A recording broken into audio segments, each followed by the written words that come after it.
Hello साथियों, कैसे हैं? आइए कक्षा 12वीं के कविता कड़बक, जिसके लेखक हैं मलिक मोहम्मद जायसी, इसकी चर्चा करते हैं।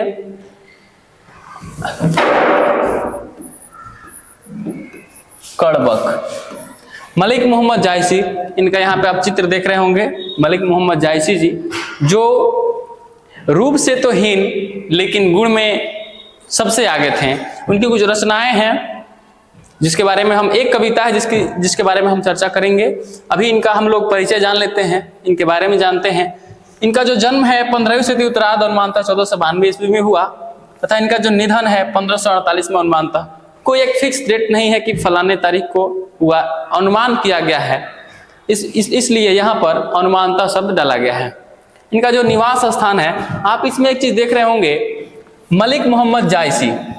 मलिक मोहम्मद तो इनका नाम है, साथ में जायसी जुड़ा हुआ है। तो जायसी जो है इनके जन्म स्थान से जुड़ा हुआ है, जहां पर इनका जन्म हुआ था। जायस नामक स्थान है जो आपको उत्तर प्रदेश के अमेठी में स्थित है, वहीं पे इनका जन्म स्थान है। इनके पिता जो हैं मलिक शेख ममरे, जिसे मलिक राजे अशरफ के नाम से भी जाना जाता है। इनके गुरु, देखिए गुरु जो होते हैं, गुरु माता पिता, जब भी कोई व्यक्ति एक ऊंचा दर्जा पा लेता है, समाज से ऊंचा उठ जाता है, तो उनके माता पिता तथा गुरु का भी नाम उतने ही बड़े आदर सम्मान के साथ लिया जाता है और उनके बारे में जाना जाता है। तो इनके गुरु जो है सूफी संत शेख मोहिदी और सैयद अशरफ जहांगीर। आप देख रहे होंगे कि सूफी संत, इनके गुरु के नाम के आगे सूफी संत इस प्रकार से जुड़ा हुआ है। आप जानते होंगे सूफी संत के बारे में, जो सूफी होते हैं, संत होते हैं, महात्मा होते हैं। तो आपको बता दें कि यह बचपन में ही अनाथ हो गए थे, जिसके बाद यह सूफी संतों के साथ ही, साधुओं के साथ ही रह करके अपना जीवन लगभग व्यतीत किया। कुछ दिन किसानी में। आइए आगे देखते हैं इनकी वृत्ति जो है, यानी इनके यह क्या क्या किए हैं उसके बारे में जानते हैं। आरंभ में जायस में रहते हुए किसानी, यानी कि वह खेती बाड़ी किए। खेती बाड़ी का काम उन्होंने शुरुआत में किया, और बाद में जो उनका शेष जीवन था वह फकीरी में। देखिए यहाँ पे आ गया फकीरी। फकीरों से, सूफी संतों से आप समझ रहे होंगे, जो घूमते हैं, भजन गायन करते हैं, है ना, और कुछ मांगते हैं, भिक्षा वगैरह मांगते हैं, लोगों को प्रवचन वगैरह भी देते हैं, कुछ सुनाते भी है, कहते भी हैं। बचपन में ही वो अनाथ हो गए, उनके माता पिता का देहांत हो गया, और बाकी जो उनका जीवन है वह साधु और फकीरों के साथ भटकते हुए बचपन बीता। जो उनका बचपन है, बचपन में ही उनके माता पिता का देहांत हो गया, और जो उनका बाकी बचपन बचा वह साधु और फकीरों के साथ उन्होंने अपना जीवन व्यतीत किया। आगे चलते हैं, इनका व्यक्तित्व देखते हैं कि इनका व्यक्तित्व कैसा था। इनके व्यक्तित्व आप देखेंगे कि देखिए, पहले बताए थे कि रूपहीन थे, इनका चेचक के कारण रूपहीन हो गए थे। चेचक का नाम सुने होंगे, जो गांव से होंगे वो जानते होंगे, जिसे माता का निकसारी भी कहा जाता है, जिसमें चेहरे पे पिंपल्स जैसे दाने निकल जाते हैं, जिसे स्मॉल पॉक्स भी कहा जाता है। पिंपल्स जैसे दाने निकल जाते हैं। और होता यह है कि कभी कभी ऐसा होता है, वह तो चूंकि ठीक हो जाता है अपने से कुछ दिन में, कुछ दवा इलाज भी शायद होता है, हद तक लोग दवा इलाज नहीं कराते, अपने आप ठीक हो जाता है। कुछ खान पान का वारिता रखा जाता है। होता यह कि कभी कभी वह ऐसा रूप धारण कर लेता है कि पूरा जो चेहरा है, यहाँ तक पूरा शरीर भी, और खासकर जो चेहरा है उसको बिल्कुल बर्बाद कर देता है, जो चेचक होता है। तो उस बीमारी के वजह से इनका रूप जो था वह काफी खराब हो गया था। और उसके बाद भी और भी चीजें हैं कि बाईं आंख और कान से वंचित थे। आप देख रहे होंगे यहाँ पर कि इनके आंख और कान नहीं दिए गए इस चित्र में। इस चीज को ध्यान रखना है वहां पे कि इनके बाईं जो उनकी कान थी, आंख थी, ये दोनों नहीं थे। और मृदुभाषी, मनस्वी और स्वभावतः संत, यह संत विचारधारा के और सरल शीतल व्यक्ति थे। आगे चलते हैं, इनकी जो कृतियां है, इन्होंने क्या क्या लिखा, क्या क्या किया, इसके बारे में देखते हैं। पद्मावत, हाँ, पद्मावत से एक चीज जानिएगा कि जो कड़बक जो है, जो आप कहने यानी जो कविता पढ़ने जा रहे हैं, यह कड़बक आपको पद्मावत से ही ली गई है। उसके बाद अखरावट, आखिरी कलाम, चित्ररेखा, कराहनामा, जिसको महरी बाईसी के नाम से भी जाना जाता है, मसलानामा या मसलानामा। आप लास्ट में देख रहे होंगे मसला या मसलानामा। तो यह जो है, इसकी खंडित प्रति, यानी कि कुछ टुकड़ियां ही हमें मिल पाई हैं, जो आपको कहीं किताबों में मसला या मसलानामा नामक में आपको देखने को मिल जाएगी। जैसे हाँ, इसमें लिखा भी है खंडित प्रति प्राप्त, है ना, यानी कुछ टुकड़ियां ही प्राप्त हैं, पूरा उसका नहीं है। और इसके अतिरिक्त चंपावत, होलीनामा, इतरावत आदि कृतियां भी उल्लेख में आती हैं जो मलिक मोहम्मद जायसी जी के द्वारा लिखी गई हैं। देखिए यह जो कविता है आपको बहुत कुछ सिखाने वाली है। इस कविता को ध्यान से सीखना है, इसके अर्थों को जानना है, अर्थों को स्पष्ट करना है। और बाकी अगर कहीं पे गड़बड़ होता है तो आप नेक्स्ट वीडियो में जुड़िएगा जो आपको लाइव दिखाया जाएगा। और टारगेट अपर क्लासेस के डायरेक्टर सुमन सर के द्वारा यह एक मुहिम चलाई जा रही है कि जितने भी हमारे ग्रामीण क्षेत्र के बच्चे हैं जिनके पास पैसे नहीं है पढ़ने के लिए, तो हमारे संस्थान में 60% ऐसे बच्चों को पढ़ाया जाएगा जिसके पास पैसे नहीं हैं, और वो बेझिझक हमारे संस्थान में ज्वाइन कर सकते हैं। किसी से पूछना नहीं कि सर हम पढ़े कि नहीं पढ़े, डायरेक्ट आपको आना है, रिसेप्शन से मिलना है रिसेप्शन पे, और आपको एक कॉल कर देना है। सुमन सर का एक नंबर होगा जिस पे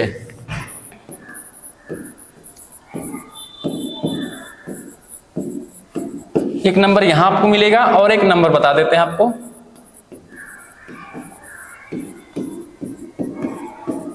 आप इस पर व्हाट्सएप पर मैसेज कर सकते हैं और इस पर कॉल कर सकते हैं। आप इस पर व्हाट्सएप मैसेज करके बता देना है कि सर मैं इस क्षेत्र से हूं, यहां से हूं और इस तरह की समस्याएं हैं, या डायरेक्ट भी आप मिल सकते हैं और मिल करके फ्री ऑफ कॉस्ट पूरा सिलेबस कोचिंग में ऑफलाइन भी पढ़ सकते हैं। ऑनलाइन तो फ्री ऑफ कॉस्ट है ही, ऑनलाइन के साथ आप ऑफलाइन भी पढ़ सकते हैं। किसी भी तरीके की कोई फी नहीं ली जाएगी। उसके साथ ही हमारे डायरेक्टर साहब जो हैं सुमन सर,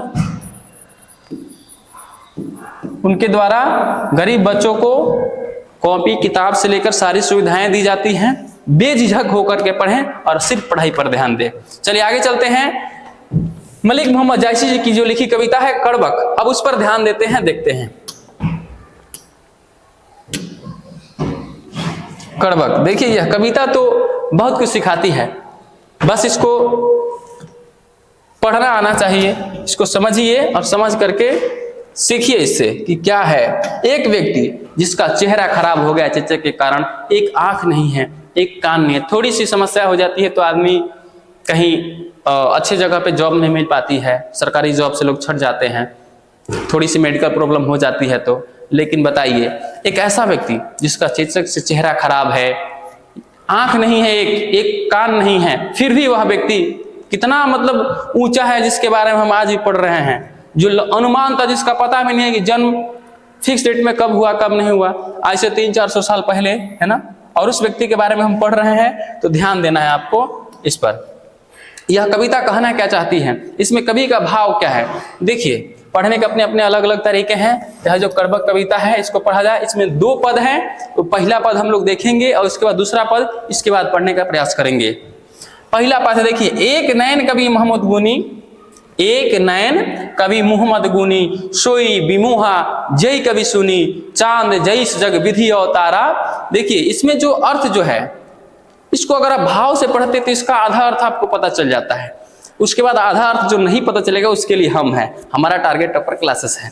देखते हैं फिर, देखिए, एक नैन कवि मोहम्मद गुनी, सोई बिमुहा जय कवि सुनी, चांद जैस जग विधि अवतारा, दिन कलंक किन्ह उजियारा, जग सूझा एकई नैनाहा, उआ सूक अस नखतन माहा, जय लही अम्बही डाब न होई, तय लही सुगंध बसाई न सोई, किन्ह समुद्र पानी जौ खारा, तय अति भयउ असूझ अपारा, जौ सुमेरु त्रिशूल विनाशा, भा कंचन गिरी लाग आकाशा, जय लही घरी कलंक न परा, कांच होई नहीं कंचन करा। इस प्रकार से इसको पढ़ना है। और नीचे वाली लाइन है कि एक नैन जस दर्पण औत ही निर्मल भाऊ, आ सब रूपोंत गही मुख जो वही कई चाऊ। इसको आप अलग अलग अंदाज में अपने अपने तरीकों से पढ़ सकते हैं। अभी हम लोग का मेन फोकस जो है इसके अर्थ के बारे में, थोड़ा यह कड़बक नाम ही उल्टा सीधा लग रहा है, लेकिन ये मलिक मोहम्मद जायसी जी के जैसे है। जैसे वह दिखने में थोड़े भले कुरूप थे,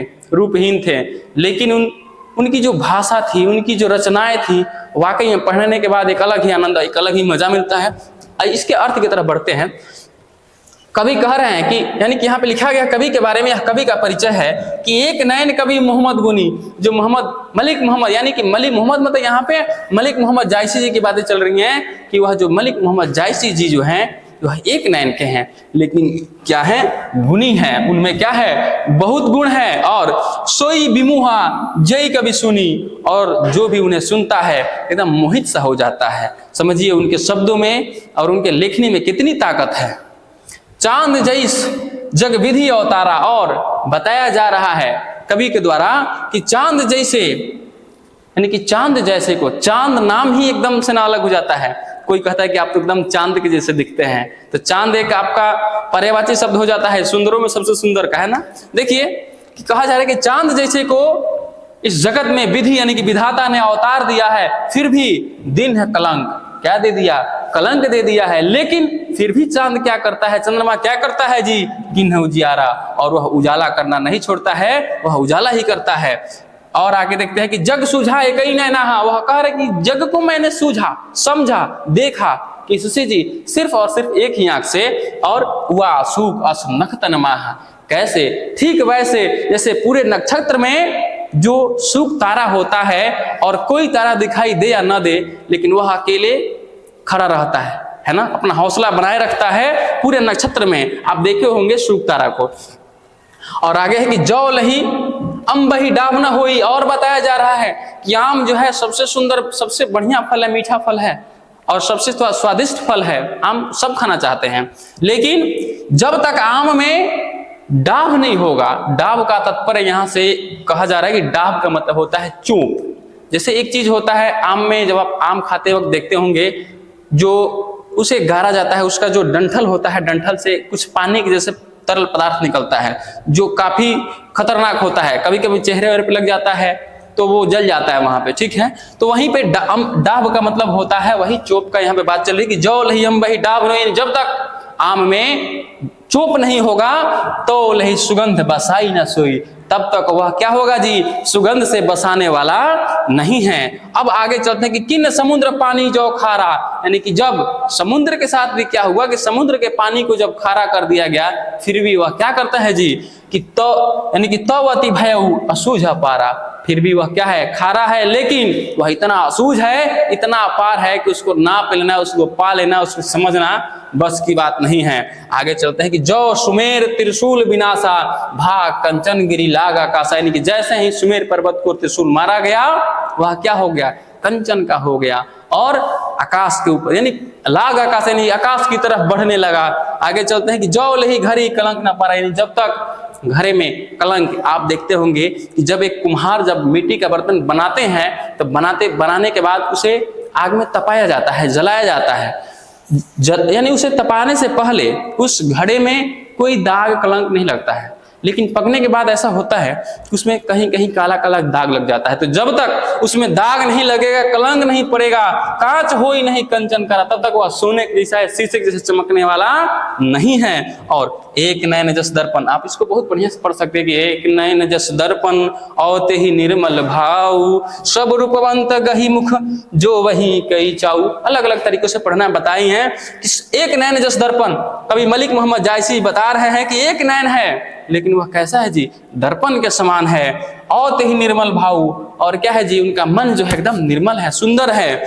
सब रूपवंत गही मुख, सब रूपवंत जितने रूप वाले हैं, जो सुंदर लोग हैं, वह क्या करते हैं जी, कहीं भी जाते हैं तो जो वही कई चाऊ, यानी कि सब रूपवंत गही मुख जो वही कई चाऊ, जहां कहीं भी वह जाना चाहते हैं, जाते हैं तो क्या देखते हैं जी, वह अपना मुख और अपना चेहरा देखना चाहते हैं। लेकिन हमारे जो कवि हैं वह क्या है, उनके पास एक ही नयन है, लेकिन वह पूरा समाज का आईना है। चलिए ठीक है, अब दूसरा पद देखते हैं।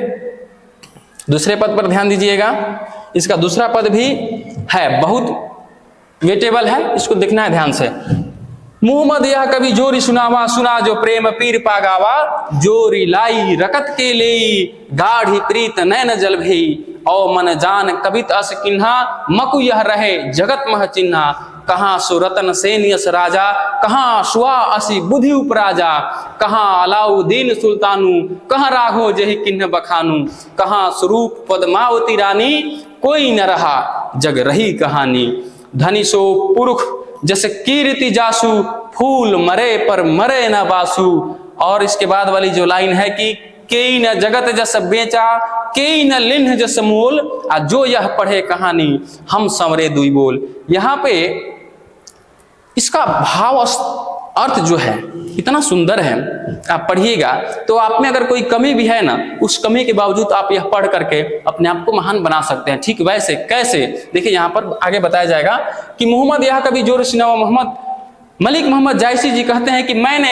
इस कविता को जोर जोर करके सुनाया है। और कैसे सुना, जो प्रेम पीर पागावा, और इस जोरे हुए कविता को जो सुनते हैं वह प्रेम की पीड़ा में आ जाते हैं। प्रेम की पीड़ा बहुत ही मतलब दुख तो बहुत देती है, लेकिन भाई अच्छा भी लगता है, मजा भी आता है ना। प्रेम की पीड़ा, ये जो प्रेम किया है शायद वही समझ सकता है कि जोर लाई, और यह कविता को जोड़ करके तो सुनाए हैं, ऊपर आप पढ़ें, लेकिन कैसे जोड़े हैं इस कविता को, तो कहा जा रहा है कि जोरी लाई रकत के ले, यह खून के ले से उसको जोड़े हुए हैं।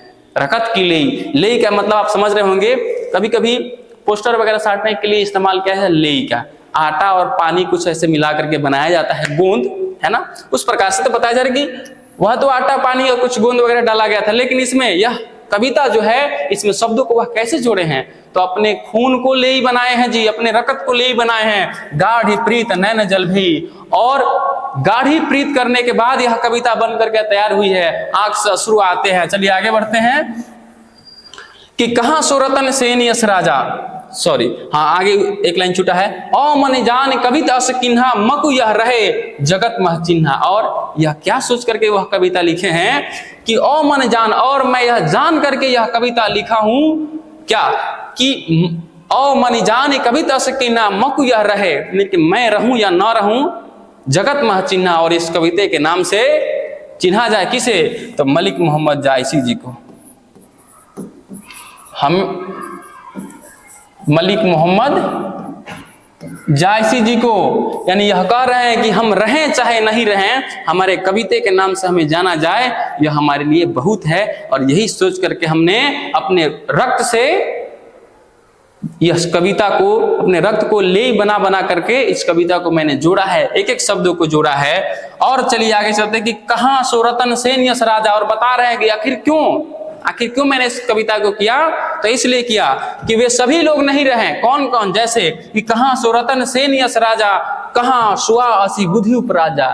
यहाँ पे तत्पर यह है कि वह कह रहे हैं कि कहां रतन सिंह, वो रतन सिंह राजा कहां रहे हैं। रतन सिंह की कहानी आप पढ़े होंगे, तो देखिए यह बता रहे हैं कि रतन सिंह राजा वह कहां है जी, वह भी नहीं रहे। और कहां वह सुगा कहां है जो बुद्धि उपराजा था, वह भी नहीं है। और कहां अलाउद्दीन सुल्तानू, और वह अलाउद्दीन सुल्तान वह भी नहीं है। और कहां राघव जय किन्ह बखानू, वह राघव का मतलब यहाँ पे किसकी चर्चा चल रही है, प्रभु श्री राम की चर्चा चल रही है। वह राघव भी नहीं है जिसके हम यहाँ पर रोज रोज बखान किया करते हैं।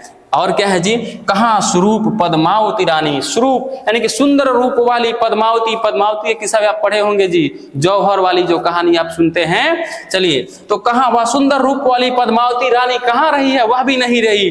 कोई न रहा जग रही कहानी है, कोई नहीं रहा है, यह जगत रहा है। और इस जग में उनकी की गई कहानियां रही हैं, किए गए कार्य रहे हैं। और आगे चलते हैं कि धनी सो पुरुष जस कीर्ति जासु, वह पुरुष जो है धन्य है। कौन, जो क्या करते हैं जी, कीर्ति का काम करते हैं। फूल मरे, ठीक वैसे कैसे, जैसे फूल मरे पर मरे न बासु, यानी कि फूल मर जाता है लेकिन उसकी जो सुगंध है, उसकी जो सुंदर बास है, वह कभी नहीं मरती है। आगे देखिए, केई न जगत जस बेचा, केई न लिन्ह जस मोल, और जो यह पढ़े कहानी हम संवरे दुई बोल। यहाँ पे मलिक मोहम्मद जायसी जी कह रहे हैं कि कोई यहाँ पे नहीं है जो इस जगत को बेच सकता है, और कोई ऐसा नहीं है जो इस जगत का मोल दे सकता है। और जो यह पढ़े कहानी हम संवरे दुई बोल, जो भी यह कहानी को पढ़ता है हम बस उसी दो बोल में संवर जाते हैं और हमारी सारी जो कामनाएं हैं वह पूरी हो जाती है। ठीक, अच्छी बात है। यहाँ पे मलिक मोहम्मद जायसी जो कहना चाहते हैं, जो चाहते थे वही हुआ। आज वो नहीं है, लेकिन हम उनकी कीर्ति, उनके द्वारा किए गए इस कविता को पढ़ रहे हैं, और वो चाहते भी यही थे। हम भी यही चाहेंगे कि हम कुछ करें या ना करें, समाज के लिए वो दे करके जाएं। और आप भी यही करिएगा कि कुछ करें या ना करें, समाज के लिए वो चीजें दे करके जाएं जिसे समाज हमें याद करे। क्योंकि मरने के बाद शरीर और चेहरा कोई याद नहीं रखता है, सिर्फ और सिर्फ कुछ याद रहता है तो वो आपका किया गया कार्य, आपकी कृतियां और आपके अच्छे कार्य, बुरे कार्य, ये सारी चीजें याद रहते हैं। ठीक है, फिर जय हिंद, मिलते हैं अगले वीडियो में अगली कविता में इसी तरह सुंदर शब्द और सुंदर अर्थ, सुंदर स्पष्ट शब्दों के साथ। फिर टारगेट अपर क्लासेस के सेकंड वीडियो मिलिए। इसमें जिसको भी समझ में नहीं आया है वो हमारे लाइव क्लास में जुड़े, उसमें कोई फी वगैरह नहीं लगेगा, बस आपको एक लिंक दी जाएगी, आप व्हाट्सएप नंबर पे हाई लिख के भेजेंगे, आप एक लिंक लीजिए, ज्वाइन कीजिए और पैसे का कोई टेंशन नहीं लीजिए, सिर्फ पढ़िए, पढ़ना ही है जिंदगी में। ठीक है, बाय, जय हिंद।